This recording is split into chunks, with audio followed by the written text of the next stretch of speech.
Hello বন্ধুরা, শুভ রথযাত্রা। আজকে রথের দিন সকাল সকাল স্নান করে নিয়েছি আর জগন্নাথ দেবের পায়েস করা হবে। আর এই তো অর্ণার পাপা আর অর্ণা দুজন মিলে দোকানে যাচ্ছে। এখন ওরা দোকানে কিছু জিনিস কেনার আছে, সেগুলো আনতে যাচ্ছে। আর আমিও স্নান টান করে নিয়েছি। তো ওরা দেখো, আমি ওর বাবাকে বললাম তুমি একটু অর্ণাকে নিয়ে যাও, তার মাঝে আমরা একটু কাজ করে নেব। তো তাড়াতাড়ি চলে এসেছিলো, যেহেতু সামনেই দোকানে গিয়েছিলো, বেশি দূরে না। তো ততক্ষণে বললাম যে যাও। আর এ দেখো, আমার স্নান টান করে কাচাকুচি করে নিয়েছি, সব ব্যালকনিতে মেলেও দিয়েছি, বাড়ি ঘর পোছা গেছে। আর এই তো অর্ণা বাবার সাথে দেখতে নিচে নামছে, আমি উপর থেকেই ভিডিও করছি। তো আর কি, আজকে রথের দিন জগন্নাথ দেবকে পায়েস দেবো বাড়িতে। বাইরে থাকলেও বাড়ির, গ্রামের, শ্বশুর বাড়ির ঠাকুর দেবতা, বাপের বাড়ির ঠাকুর দেবতা, সব ঠাকুরই সব জায়গাতেই থাকে।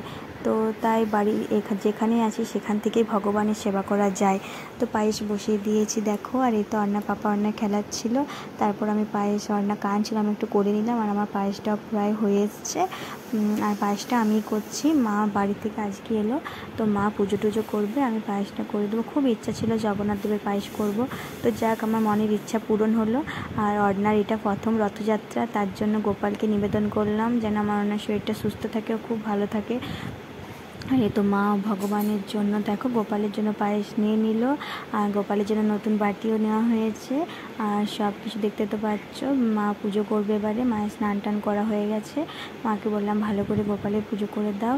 আর সেরকম কিছু না, পায়েসটা মা দেখছে, একটু মিষ্টি দিল। আর আমি বাড়িতেই জিলেবি তৈরি করেছিলাম জানো তো, তোমাদের সাথে শেয়ার করিনি, কিন্তু জিলেবিটা সত্যি খুব সুন্দর হয়েছিল। সেটাও আমি গোপালের জন্য নিবেদন করলাম। আমি জগন্নাথ দেবের জন্যই আমি পায়েস আর জিলেবি তৈরি করেছিলাম, ইচ্ছা ছিল করব। তো যাক, আমার মনের ইচ্ছা পূরণ হয়েছে, আমি তাতেই খুশি। ভগবান যেন এভাবে আমাদের দিন, এক একটা করে দিন আনন্দে হাসি খুশিতে পার করে দেয়, এটাই চাইবো। আর কিছু চাই না, এর থেকে বেশি কিছু আমার দরকার নেই। যেন আমরা সবাই মিলে খুব আনন্দে থাকতে পারি, আর কিছু চাই না। তো তার জন্য আর কিছু, আবার পরশু বিপত্তারিণী আছে, সেটাও তোমাদের সাথে শেয়ার করব। তো আর এখানে যে পায়েস আছে, সেই পায়েসের প্রসাদও সবাইকে দেওয়া হবে, বাড়ির চারপাশে যারা সব আছে তাদেরকে দেবো। আর আজকে রথের দিনের খাবার হয়েছে সকালে লুচি আর ঘুগনি। তো চলো, আজকের মতো ভিডিও টাটা। আর এই দেখো, আমরা চলে এসেছি তোমার রথের মেলা, চিত্রালয় রথের মেলা, অর্ণাকে নিয়ে চলে এসেছি। এত ভিড়, এই তো অর্ণার পাপা ঘুরছে, যখন ফার্স্ট যায় তখনই ভিড় ছিল প্রচুর। আর জানো তো, সেরকমভাবে কিছু ঘুরিনি, কারণ অর্ণা খুব কান্নাকাটি করছিল। কিন্তু সব থেকে যেটা বড় ব্যাপার হলো, জগন্নাথ দেবের রথযাত্রা, রথের দড়ি টেনেছি আমরা, এটাই সবচেয়ে আজকের দিনে আমাদের কাছে বড় পাওয়া।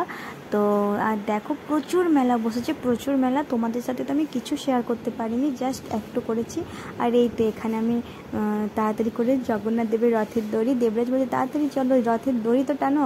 তো সত্যি, আর অর্ণাও রথের দড়ি টেনেছে, ওর জীবনে প্রথম রথযাত্রা, ও প্রথম জগন্নাথ দেবের রথের দড়ি টানলো। তো খুব ভালো লেগেছে, প্রণাম করছে, খুব মজা হয়েছিল। তো শেষে এত গরম ছিল, এত ভিড়, ওই জন্য আমরা তাড়াতাড়ি চলে এসেছিলাম। টাটা, আজকের মতো ভিডিওটি এখানে দেখাচ্ছি নেক্সট ভিডিওতে।